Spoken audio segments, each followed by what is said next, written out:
حدیث نمبر 12 من یحرم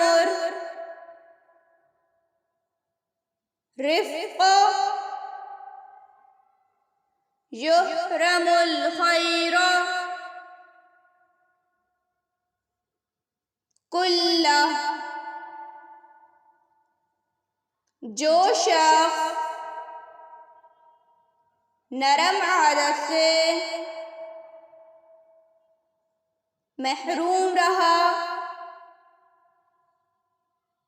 وہ ساری بھلائیوں سے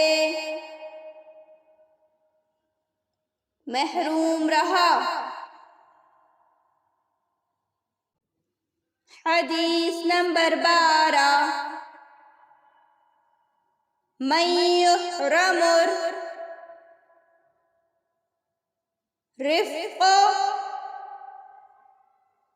یحرم الخیر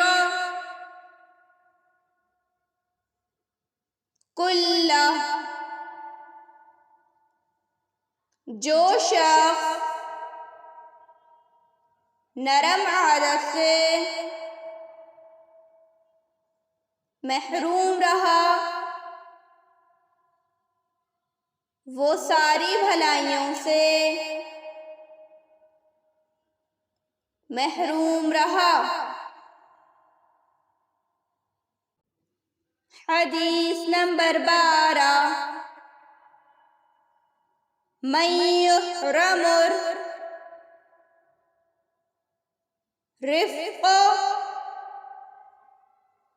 یحرم الخیر کلہ،